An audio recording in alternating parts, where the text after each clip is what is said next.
اور اس کے بعد اگر آپ نے یقین کر لیا، ایمان یقین والا ہے کہ یہی کتاب ہے، اس پہ عمل کریں گے تو آپ کو 100% نتائج ملیں گے۔ آج امت کس قدر اس سے خالی ہے، ذرا دیکھیں تو صحیح، پتہ نہیں برکتیں کہاں کہاں ڈھونڈ رہے ہیں۔ رب کہہ رہے ھذا کتاب انزلناہ مبارک۔ اچھا، یہ جو ٹکڑا میں نے پڑھا ہے ترجمہ ہے کہ اللہ تعالیٰ فرماتا یہ ہے وہ کتاب جو ہم نے نازل کی ہے، بڑی برکت والی ہے۔ اچھا، اس میں سب سے اہم لفظ کون سا ہے؟ انزلناہ، ہم نے نازل کی۔ ہم نے نازل کی ہے۔ بادشاہ کائنات کہہ رہا ہے یہ کتاب میں نے نازل کی ہے، تو وہ خود برحق اور اس کی کتاب بھی برحق۔ الفاظ کو اگر سمجھ جائے نا تو آپ کو اش اش کر اٹھے۔ یہ کون کہہ رہا ہے؟ جس نے کتاب نازل کی ہے۔ وہ کون ہے؟ وہ ایسی ہستی ہے لا شریک لہو، اس کا کوئی شریک نہیں ہے، صفات میں، ذات میں، اس کے حقوق میں۔ ذرا غور کریں، اللہ تعالیٰ کہتے ہیں یہ کتاب مبارک ہے۔ اب اس کتاب کو تو ہم نے لپاٹ کے اونچی جگہ رکھ دیا، اور اس سے بالکل بے خبر ہیں کہ اس کتاب کے تقاضے کیا ہیں، یہ انسان کو کس طرح اس کی اصلاح کرتی ہے، ساری دلی بیماریوں کی، اخلاقی بیماریوں کی۔ اور آج ہمارے اندر آپ دیکھ لیں، ارد گرد پوری دنیا میں، دنیا اسلام کو دیکھ لیں، بالخصوص پاکستان کو دیکھ لیں کہ کس قدر یہ قلبی بیماریوں نے اس ملک کا ستیہ ناش کر رکھا ہے۔ جو جتنا بڑا ہے اس میں اتنی زیادہ بیماریاں ہیں۔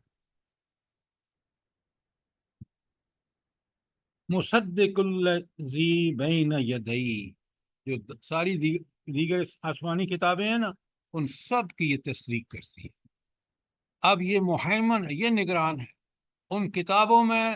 اگر اس کے خلاف کوئی بات ہے تو وہ لوگوں نے تحریف کی ہے، خود اس میں ایڈ کیا ہے۔ ذرا غور کریں کتنا بڑا درجہ ہے اس کتاب کا۔ لتنذر ام القری، کیونکہ نبی کریم صلی اللہ علیہ وآلہ وسلم کا رہے ام القری، بستیوں کی ماں۔ کون ہے بستیوں کی ماں؟ شہر مکہ، شہر مکہ مکرمہ۔ کیوں؟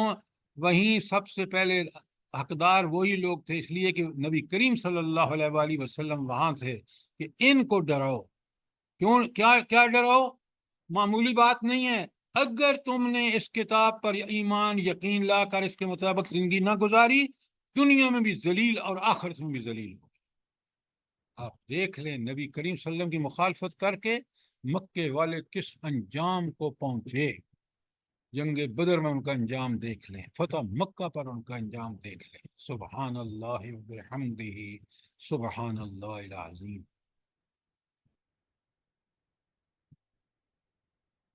اچھا، والذین یؤمنون بالآخرہ یؤمنون بہ، تو سب سے بڑی نشانی کہ جو لوگ اس کتاب پر ایمان اور یقین رکھیں گے وہ کون لوگ ہیں؟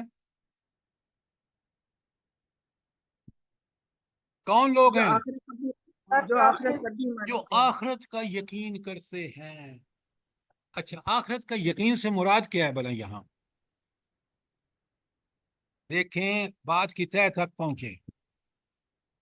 آخرت کا یقین ہے سزا اور جزا کا یقین، جو میری آپ کی فطرت میں ہے کہ برے کو اس کی برائی کی سزا ملنی چاہیے اور نیکی کو، اچھا کام کرنے والوں کو اس کا اجر ملنا چاہیے۔ یہ جس کا یقین ہے وہ فوراً ایمان لے آئے گا۔ یہی تو کتاب کا مطالبہ ہے کہ رب جو ہے وہ عدل اور انصاف کرنے کا حق ادا فرمائے گا، اور اس نے ایک دن مقرر کر رکھا ہے۔ یہ ایسی بات نہیں ہے، یہ بہت بڑی بات قرآن نے کہی ہے۔ یؤمنون بہ وہم علی صلاتہم یحافظون، صرف نماز کا ذکر، اور نماز کی بھی حفاظت کرنے والے۔ کیوں نماز کی حفاظت کرنے والے ہی کیوں ہیں؟ جو اس پر ایمان کا حق ادا کرتے ہیں۔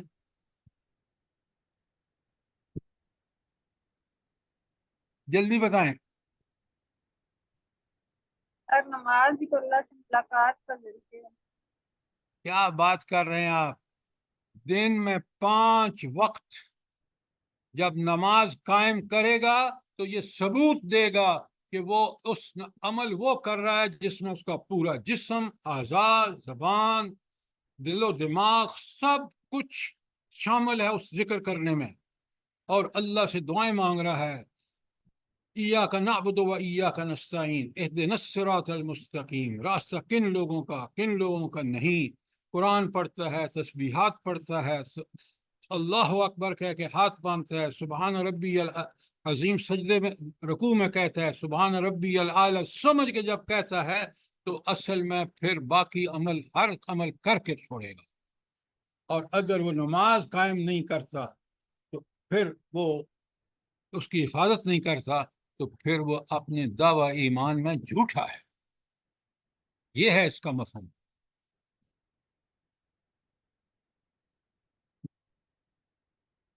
اب ذرا آپ نیچے دیکھیں، یہ انعام کی 92 تھی جو میں نے آپ کے سامنے پڑھی ہے۔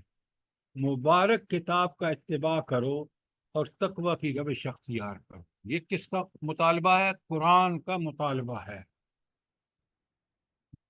ایک ایک لفظ کو پڑھے نا اور اس سمجھیں ان کا تعلق۔ ھذا کتاب انزلناہ، اللہ فرما رہے ہیں یہ کتاب جو ہے مالک خالق کائنات میں اللہ تعالیٰ کرے اس نے اتاری ہے۔ مبارکن، یہ برکت والی ہے۔ برکت کب ملے گی بلا؟ کب ملے گی برکت؟ فَاتَّبِعُوهُ، اتباع کرنے سے۔ فَاتَّبِعُوهُ، بالکل آپ نے ٹھیک کہا۔ اگر اتباع قرآن نہیں کر رہے اپنے ساتھ ظلم کر رہے، اور اگر اتباع قرآن کر رہے ہیں تو پھر اس مبارک قرآن کا اتباع آپ کے لیے دنیا اور آخرت میں ضمانت ہے اللہ کی رحمتوں کی۔ اور وَاتَّقُوا، اچھا تو وَاتَّقُوا کا مطلب کیا ہے؟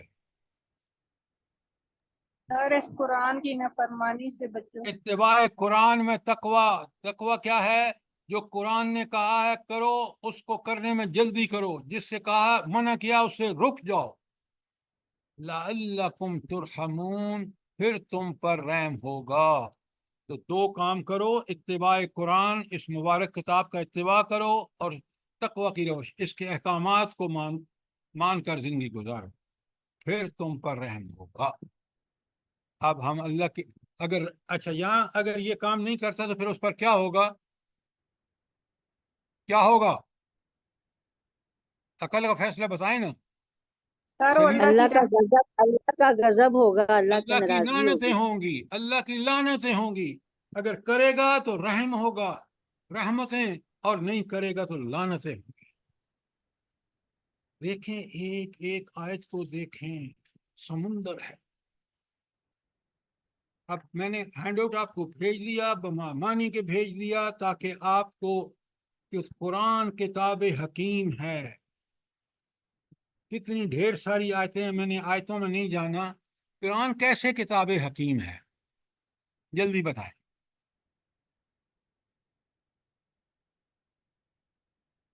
جو صحیح سمجھتا ہے جواب وہ دے۔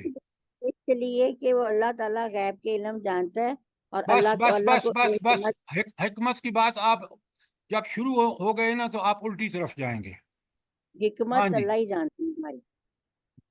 جلدی بتائیں۔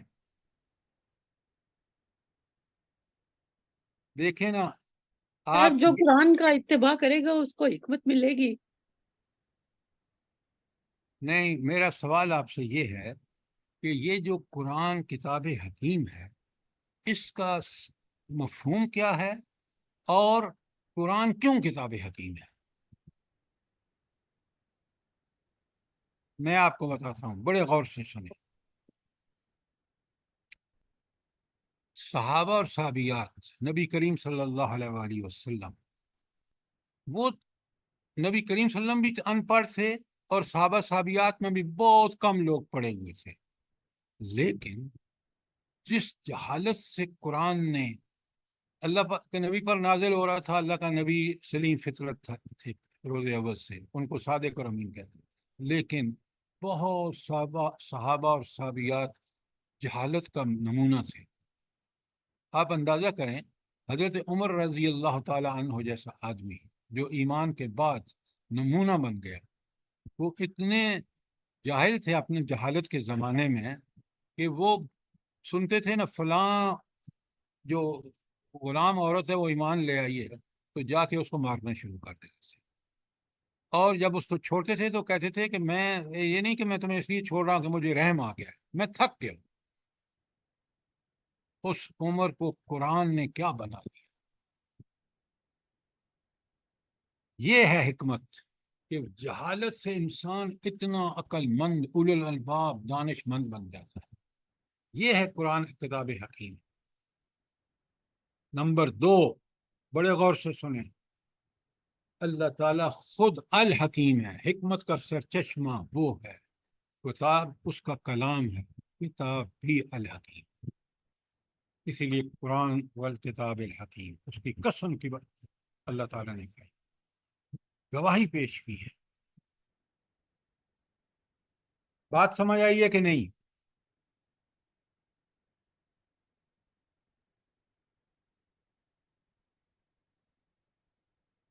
اگلی بات، قرآن کتاب عزیز ہے۔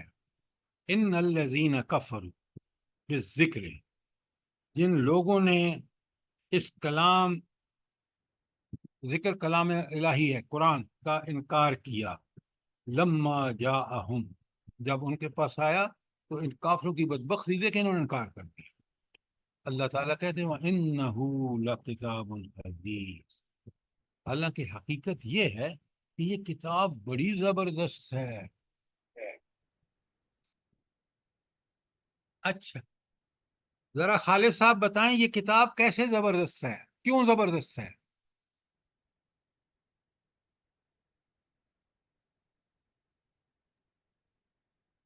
اپنے احکامات کی وجہ سے اور اللہ تعالیٰ کی حکمت کی وجہ سے۔ کیا بات کر رہے ہیں آپ؟ ہر چیز کی یہ دلیل ہے۔ یہ اکثر بدل دیتی ہے عبرت انسان کو اگر پہلی اتباع کرنے والا ہو تو۔ عبرت ناک واقعہ کو سمجھ کر رہی ہوں میں۔ بس بس بس بس بس، یہ زبردست کتاب ہے، یہ آداب حکمرانی سکھاتی ہے، یہ آداب غلامی نہیں سکھاتی۔ اسی کو لے کے نبی کریم صلی اللہ علیہ وآلہ وسلم نے 13 سال بعد مکے کی زندگی کے بعد فوراً اسلام کی حکومت قائم ہو گئی، اور ایسی بڑی کہ بدر میں 313 اور احد میں دیکھیں کوئی 700، کافر 3000، پھر آپ دیکھ لیں بڑھتے بڑھتے، اور پورا مدینہ کا عمر آیا، سارا عرب کے قبائل عمر آئے جنگ اس میں احزاب میں یا جنگ خندق میں۔ کس طرح اللہ تعالیٰ نے ان کو 1 مہینے کے محاصرے کے بعد لوٹایا۔ یہ کتاب اتنی زبردست ہے کہ سارے عرب کو شکست دے دی۔ پھر آپ دیکھ لیں صلح حدیبیہ، دیکھ لیں فتح مکہ، دیکھ لیں غزوہ حنین، دیکھ لیں کہاں کہاں، غزوہ تبوک کو دیکھ لیں، کتنی زبردست ہے یہ کتاب۔ خلفائے راشدین کو دیکھ لیں، اس کتاب کا نظام نافذ ہوا تو پوری دنیا کو فتح کر لیا انہوں نے۔ آج اسی کتاب کے حامل بدبخت حکمران، مسلمان حکمران، ذلت اور پستی سے دوچار ہے۔ ابھی کل کی بات ہے، آپ دیکھیں اس حسینہ واجد کے ساتھ کیا ہوا، پناہ بھی لے رہی ہے تو اس کی بدبخت کی، انڈیا کے مودی کی۔ اگر یہ قرآن نافذ کرتی، قرآن پہ چلتی ہوتی تو یہ زبردست ہوتی، یہ فاتح ہوتی۔ آج یہ ذلت اور پستی، اور سارے حکمرانوں کو دیکھ لیں۔ یہ ہے قرآن جو ہے وہ کتاب عزیز ہے، خود بھی زبردست، اور جس نے اس کو عمل کیا وہ بھی زبردست ہو گیا۔ یہ ہے قرآن کتاب عزیز ہے۔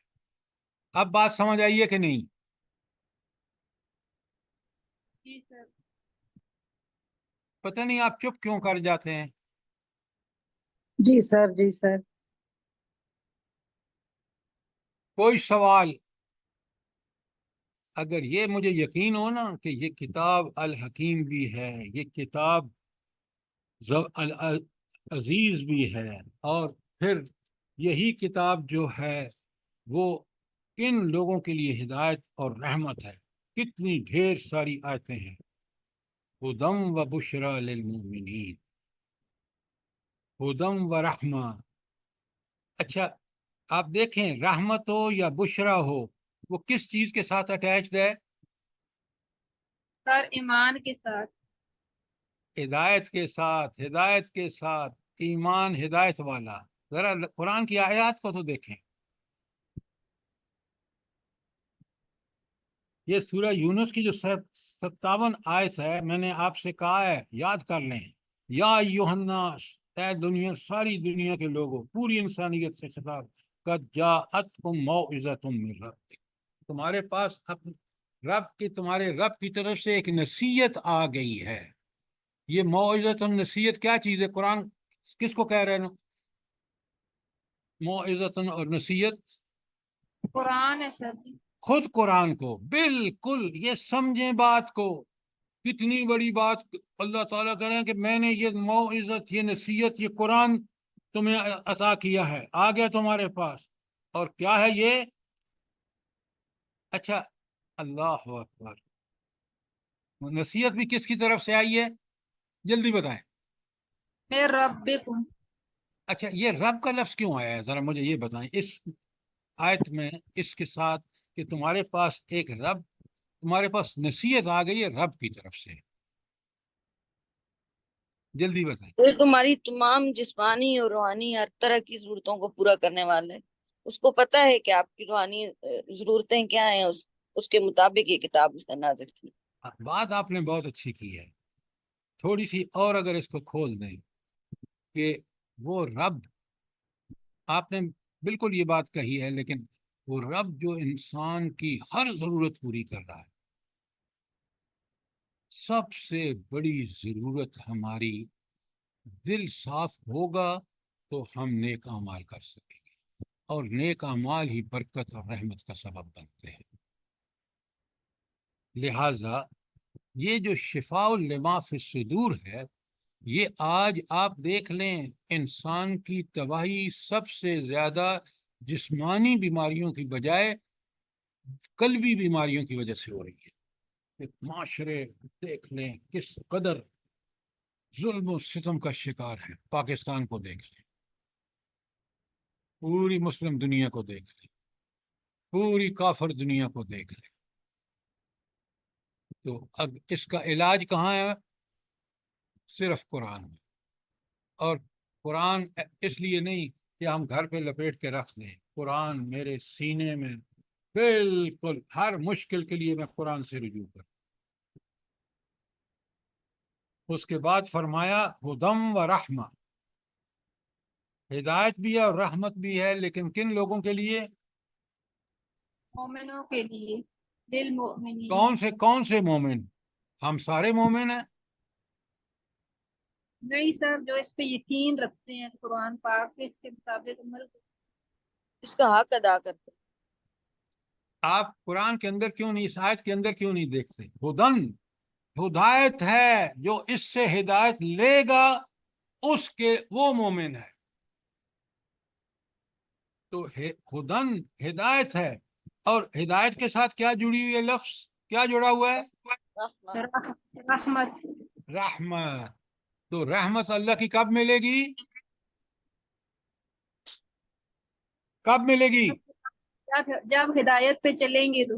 جب اس قرآن کی ہدایت پہ چلیں گے، رحمت کے آپ خود بخود حقدار بن جائیں گے۔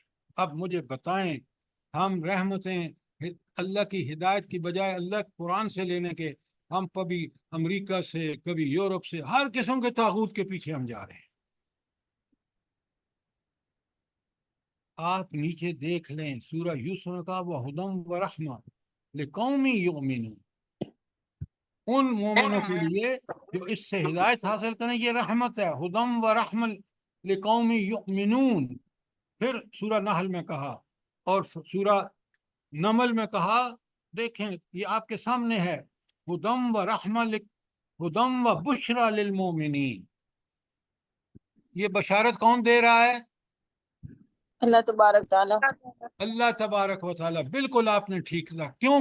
کن مومنوں کو کہہ رہا ہے یہ تمہارے لیے خوشخبری ہے؟ تو اس سے ہدایت لیں گے. جو اس سے ہدایت لیں. قل هو قل هو قل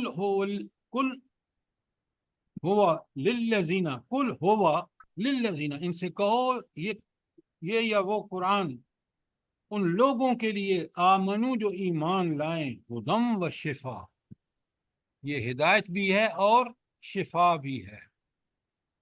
شفا کس کے لیے؟ قلبی بیماریوں کے لیے. جسمانی بیماریوں کے لیے اللہ تعالیٰ نے آپ کو عقل دی ہے، اس عقل سے آپ علاج کر سکتے ہیں، لیکن روحانی بیماریوں سے کب آپ نجات حاصل کر سکتے ہیں؟ جلدی بتائیں. سر جب اس کے مطابق فضائل اخلاق پہ جب عمل عقل کو تابع کر دیں. عقل کو کس کے تابع کر دیں؟ قرآن کی ہدایت کے. قرآن مجید کی ہدایت کے تابع کر دیں.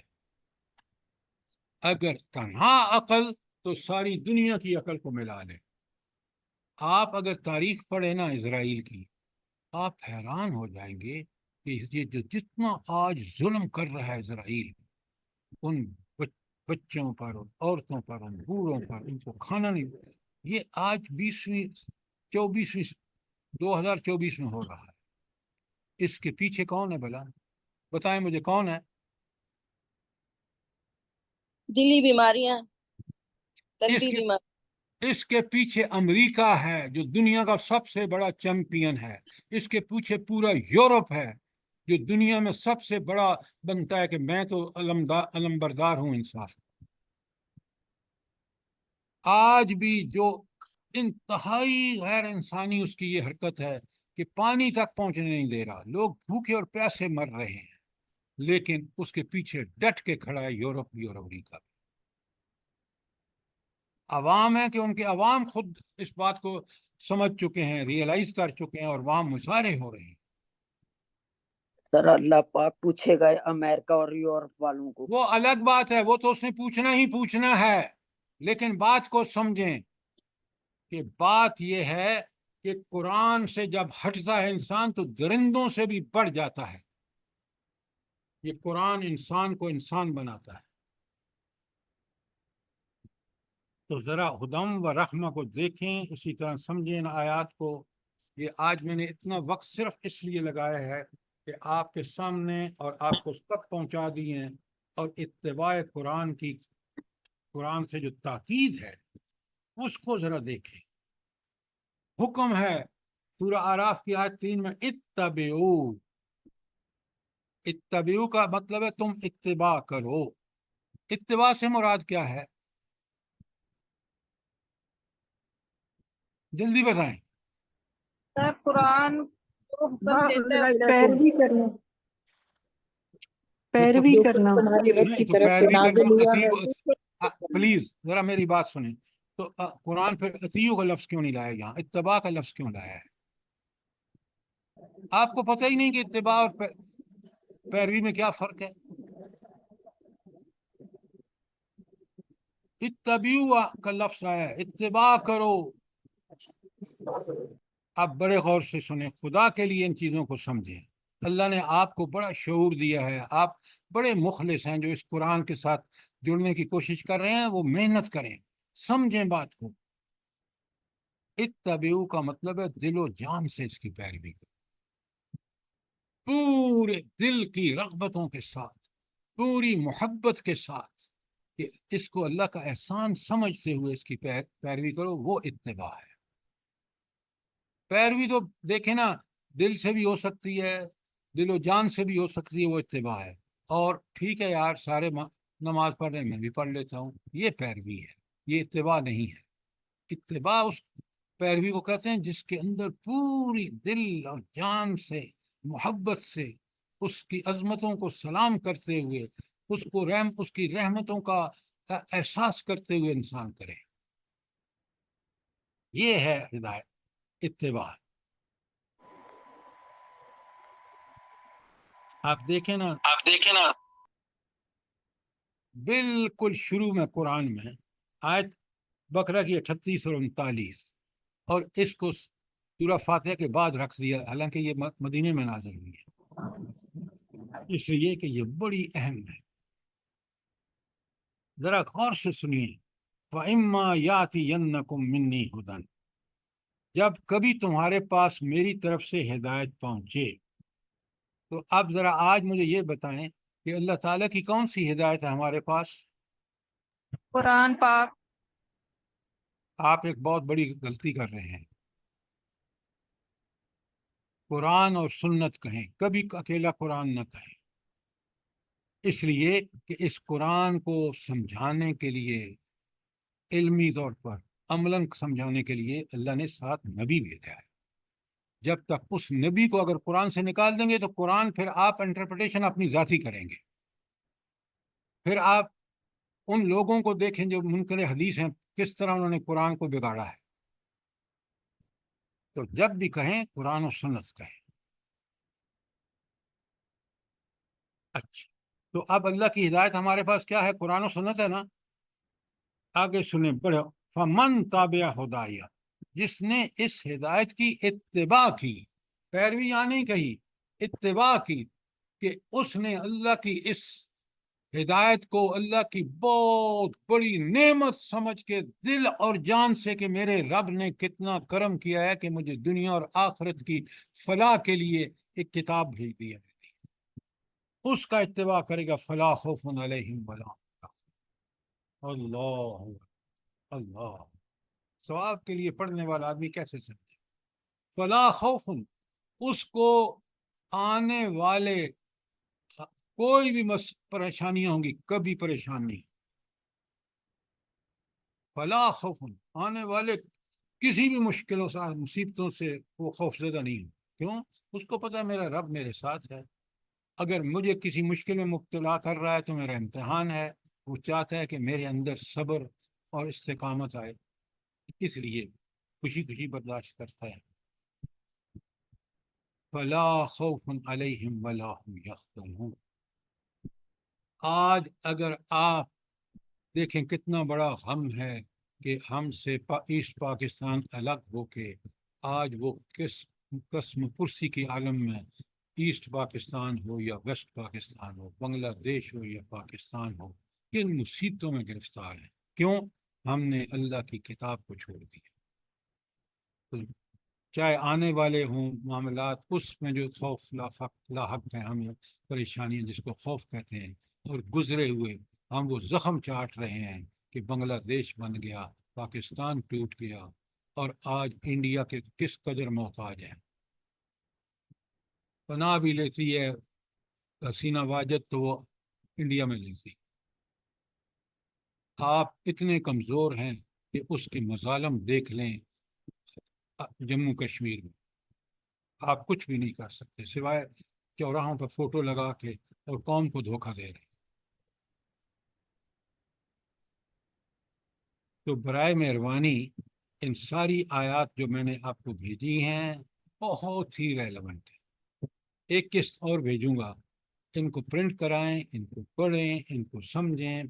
اگر پھر بھی کوئی سوال ہو تو میں نے آپ کو اپنا نمبر دے رکھا ہے 033352189114، اس پہ مجھے کال کر کے اپنے سوالوں کے جواب لے لیں، اور لیکن اس قرآن کو سمجھنے میں کوئی کوتاہی نہ کریں، اس کی اتباع میں کوئی کوتاہی نہ کریں۔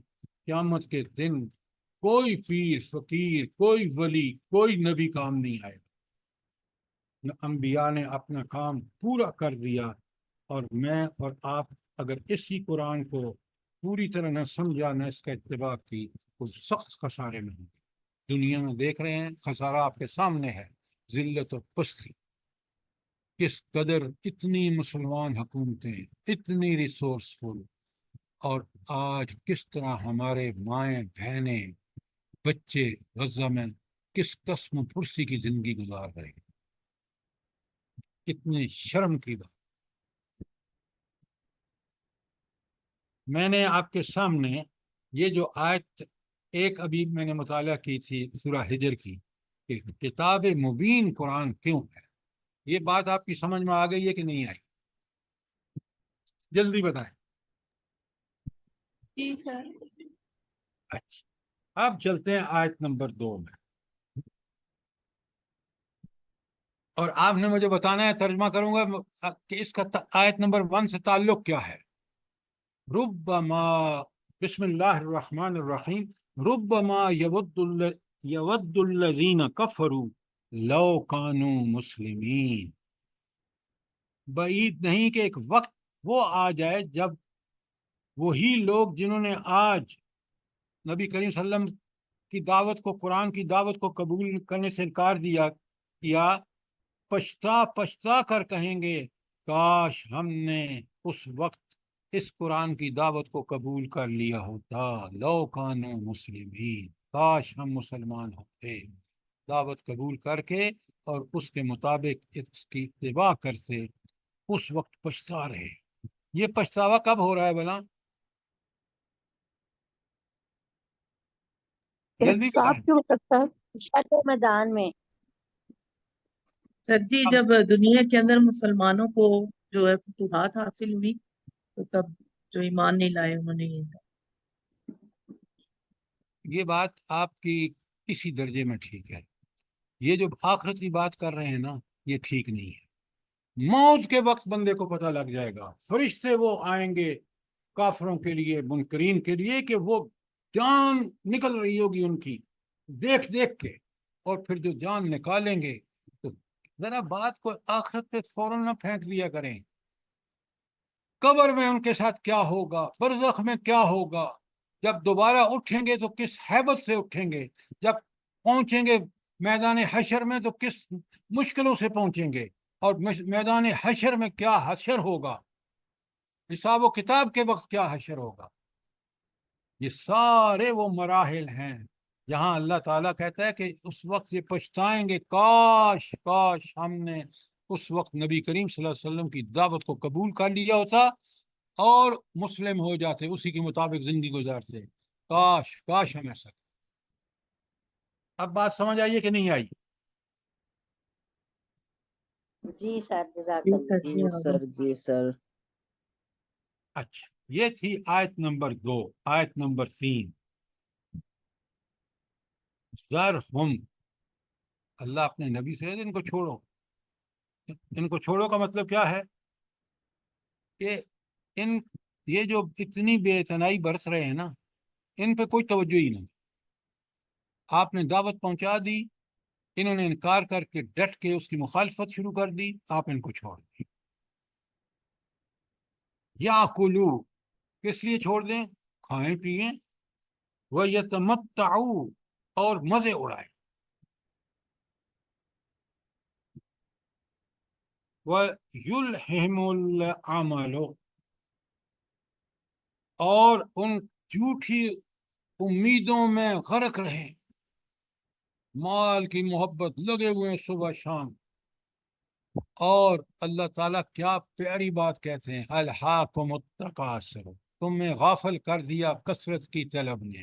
کوئی مال کے پیچھے، کوئی کوٹھیوں کے پیچھے، کوئی جائیدادوں کے پیچھے، کوئی ڈگریوں کے پیچھے، کوئی کھیلوں کے پیچھے، کوئی جو ہے وہ اس میں نام پیدا کر رہا ہے، کوئی اس میں نام پیدا کر رہا ہے، لیکن اس اللہ کو بھولے. اللہ تعالیٰ آگے کہتے ہیں، پہلا فرمایا کہ انہیں چھوڑ دو، کھائیں پیئیں مزے کریں، اور ان کو بھلاوے میں جھوٹی امیدوں میں ڈالے رکھیں اپنے آپ کو. فَسَوْفَ يَعْلَمُونَ، سوفا جو ہے نا، انقریب یہ جان لیں گے. کیا مطلب ہے انقریب یہ جان لیں گے؟ جلدی بتائیں. موت کے وقت یہ جان لیں گے. ہاں، موت کے وقت پتہ ان کو جائے گا. جب وہ فرشتے آئیں گے نا جان نکالنے کے لیے، ان کو پتہ جائے گا کہ یہ دنیا میں ہم نے کیوں ایسا کیا. اچھا، تو اب یہاں مجھے 2-3 سوالوں کا جواب دیں. پہلے آپ سوال کر لیں تاکہ آپ کو کوئی اگر کلیئر نہیں ہے بات تو کلیئر ہو جائے. اچھا، پہلے بات مجھے بتائیں کہ دین بیزاری کا سبب کیا ہے؟ کیوں لوگ دین سے بیزار ہیں؟ یا تو سوال کیا کریں یا پھر جواب دیا کریں. خواہشات پرستی کی وجہ سے، جی خواہشات مٹیریلسٹک ہیں پرستی لوگ. کی وجہ سے، کس پرستی کی وجہ سے؟ خواہشات سر جی، خواہشات پرستی. بالکل آپ نے ٹھیک کہا. وہ دنیا کی خواہش پرستی میں غرق ہے، اللہ کو بھولے ہوئے ہے. یہ ہے وہ سب سے بڑی وجہ کہ دین سے بیزار ہیں. وہ چاہتے ہیں دنیا ہی بس، آخرت و آخرت کو بھول جاؤ. یہ تو ہوا گا پہلا سوال اور اس کا جواب. اور اس آیت کا ایک مقصد اور بھی ہے. وہ کیا ہے بلا؟ نبی کریم صلی اللہ علیہ وآلہ وسلم کو تسلی دی جا رہی ہے. کیا تسلی دی جا رہی ہے؟ آپ نے دعوت کا حق ادا کر دیا، انہوں نے انکار کر دیا، مخالفتیں کر رہے ہیں، چھوڑ دیں ان کو، پرواہ نہ کریں ان کی، آپ اس کام کو آگے چلائیں. جو طلبگار ہوگا، جو خواہش مند ہوگا اور اس کے لیے کوشش کرے گا، وہ آپ کے ساتھ مل جائے گا. اور یہ قافلہ یوں بڑھتا بڑھتا 13 سال مکے میں دعوت کے بعد وہ لوگ میسر آ گئے جو دست و بازو بنے مدینے کی حکومت کے.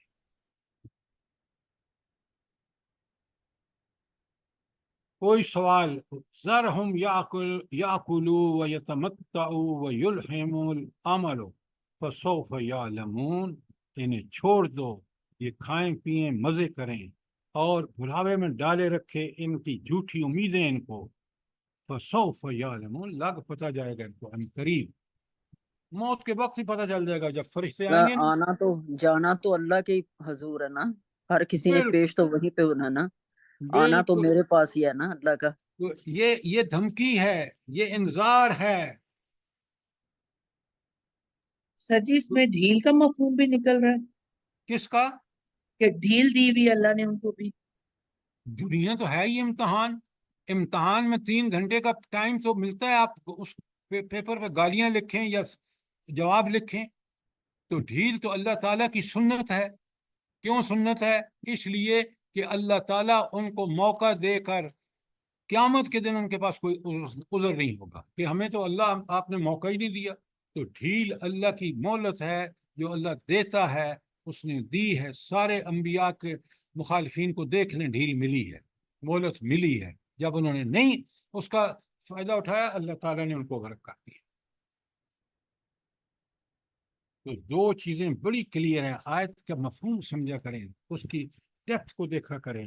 کہ پہلی بات کہ ایک اصل میں خرابی کی وجہ دنیا پرستی اور اللہ کو. اور دوسری بات، اللہ تعالیٰ اپنے نبی سے کہہ رہے ہیں آپ اپنا کام کرنے کے بعد بالکل بے فکر ہو جائیں. اب اس کے لیے 3 آیتیں لکھے، میں لکھوا رہا ہوں آپ کو. سورہ مرسلات کی آیت 46،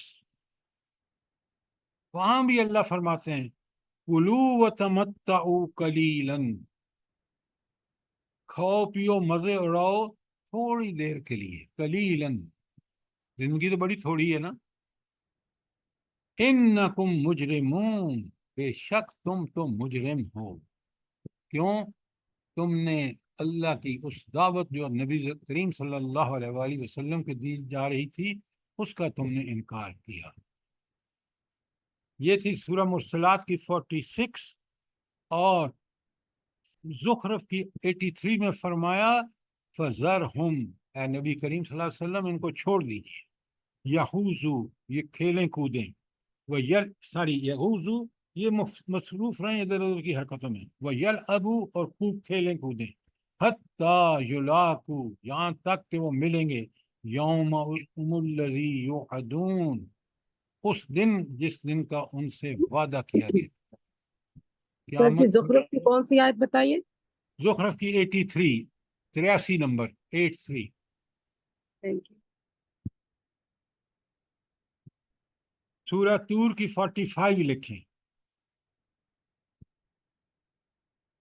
سورہ طور کی 45 میں پھر اللہ تعالیٰ کہتے ہیں فَذَرْهُمْ، واپس ذرہم، ان کو چھوڑ دیجیے، ان سے منہ موڑ لیجیے. حَتَّى يُلَاقُوا يَوْمَهُمُ الَّذِي، یہاں تک کہ اس دن جس دن وہ ملاقات ہوگی ان سے، فِيهِ يُصْعَقُونَ، جس کے اندر وہ بے ہوش ہو جائیں گے. اتنا سخت دن ہوگا کہ ان کے ہوش اڑ جائیں گے۔ اب بتائیں کس قدر اللہ تعالیٰ نے یہاں وارننگ دے دی۔ اب آپ اور میں اگر ذرا بھی ہمارے اندر وہ اللہ نے جو پیدا کرتے وقت اللہ تعالیٰ فرماتے ہیں کہ ہم نے انسان کو بہترین ساخت پر پیدا کیا، اس کے اندر حق اور باطل کی پہچان رکھتی، حق کو پسند کرتا ہے، باطل کو، اس کے باوجود اللہ نے یہ ایکسٹرنل سارے بندوبست کیے۔ اللہ تعالیٰ مجھے بھی اور آپ کو اس قرآن کو کما حق کا ہو سمجھنے، اس پر عمل مسلم بن جانے کی توفیق عطا فرمائے، آمین۔ تاکہ یہ صورتحال پیش نہ آئے جو مجرمین کو وہاں پیش آئے گی، جس کا کھول کھول کے یہاں بیان کیا جا رہا ہے۔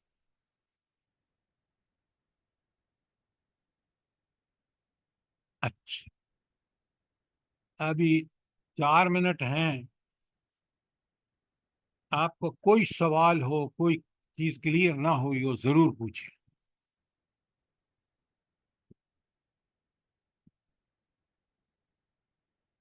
سر یہ بات میرے ذہن میں آ رہی ہے کہ چھوڑ دیجئے ان کو، کھائیں پئیں اور فائدہ اٹھائیں، تو اس کا مطلب ہے کہ جو بدعت شرک کرتا ہے جب اس کو سمجھایا جاتا ہے تو وہ بات نہیں مانتا، تو اس کا بھی یہی مطلب ہے نا کہ اس کو چھوڑ دو اور اس کو اپنے اس کے حال پہ۔ بالکل آپ ٹھیک کہہ رہے ہیں، لیکن حق ادا کیا ہے آپ نے اس کو بنانے کا اور سمجھانے کا۔ آپ نے ان دلائل سے سمجھایا یا اسے کہا ہے او بدعتی، او کافر، تو بالکل نہیں غلط نہیں کر رہا ہے؟ آپ میری بات سنیں، میں سمجھانے کے لیے بات کر رہا ہوں۔ سمجھانا قرآن کی روشنی میں، ان دلائل کے ساتھ سمجھانا جو قرآن نے دیے ہیں، پوری محبت اور شفقت سے سمجھانا، تاکہ اس کو پتہ چلے کہ آپ تو اس کے محبت میں یہ سب باتیں کہہ رہے ہیں۔ ہم کیا کرتے ہیں؟ پہلے اس پہ لیبل لگاتے ہیں، او تم تو جھوٹے ہو، تم تو اللہ کے نافرمان ہو۔ وہ کہتے ہیں جا دفع ہو جا۔ ہم نے غلط، ادعو الی سبیل ربک بالحکمت والموعظۃ الحسنہ، لوگوں کو دعوت دو اللہ کی دین کی طرف بہترین نصیحت کے ساتھ، ہمدردی کے ساتھ۔ اب یہ آپ نے حق ادا کر دیا نصیحت کا، پوری شفقت، محبت، ہمدردی کے ساتھ قرآن کے طریقے، بتائے ہوئے طریقے پر، تو قرآن کے دلائل سے۔ اب اللہ تعالیٰ کہہ رہے ہیں فذرہم، اب ان کو چھوڑ دیجیے، کھا لیں دنیا میں چند دن کی زندگی ہے، کھا لیں پی لیں مزے اڑا لیں، آئیں گے ہمارے پاس ہی۔ اب بات سمجھ آئیے کہ نہیں؟ جی جی سر، جی سر۔ سر میرے پاس آج کل مجھے ریکارڈنگ نہیں پہنچ رہی آپ کی، یہ کل پرسوں کی جو آپ نے کی تھی وہ نہیں پہنچ رہی، میں سفر پہ تھی ابھی۔ نہیں، وہ آپ نے ہماری ویب سائٹ پہ گئے ہیں جہاں ساری آڈیوز پڑی ہوئی ہیں؟ یوٹیوب پہ ساری پڑی ہوئی ہے۔ آپ اگر اس طرح نہ ملے، کوئی آپ کا مسئلہ ہو، تو آپ جا کے، لنک ہے آپ کے پاس، اس پہ جا کے ہر آج جتنے بھی دروس ہوئے سب کی آڈیوز پڑی ہوئی ہیں۔ سر کمیونٹی گروپ میں ہے وہ کھولا تھا۔ جزاک اللہ ذکیہ صاحبہ، کمیونٹی گروپ میں آپ جائیں، اور اگر آپ کے پاس نمبر نہیں ہے تو میں بھیج سکتا ہوں اس کا، جو جہاں پہ یہ سب پڑی ہوئی ہیں۔ اور کوئی سوال؟